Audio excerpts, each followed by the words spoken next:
Hitching south out of Guatemala, I hit a wall.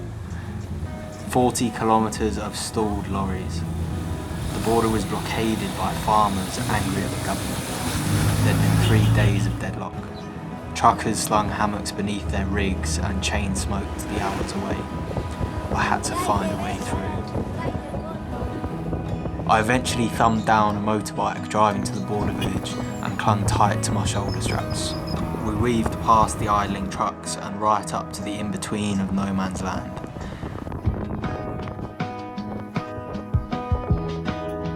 I navigated quizzical stairs at the blockade, but eventually wriggled through without too much hassle, southwards, into El Salvador.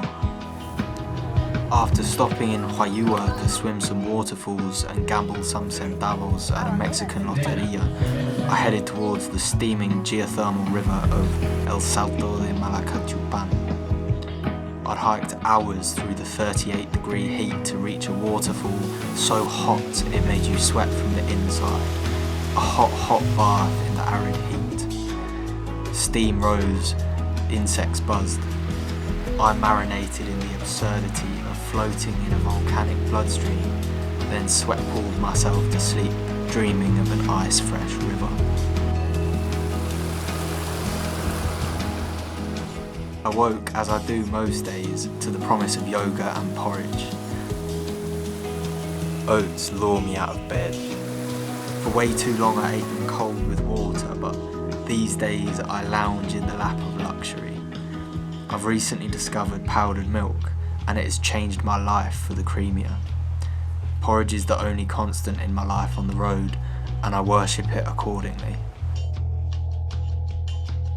So El Salvador days blurred on, pickups rattled and swerved. I climbed some volcanoes, stared into some milky-green crater lakes.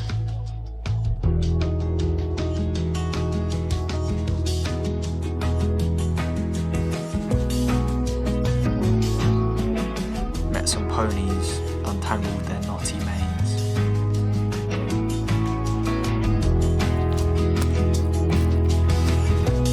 My luck ran dry, then overflowed.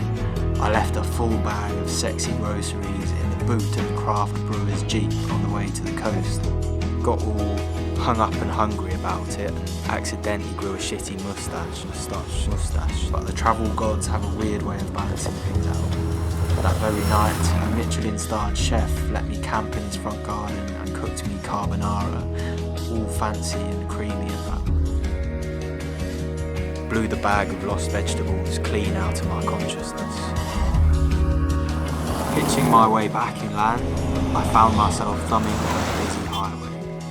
The first of the hundreds of passing cars to stop was a 4x4 driven by a German girl called Dorothee, the first fellow traveller to have picked me up in a year of hitchhiking. She was on a dash to Costa Rica, and I fancied joining her for a while, so we drove right on down to the dreg ends of El Salvador, where the thin little country meets with Honduras by land. We camped on the beach, swam in the inky night ocean.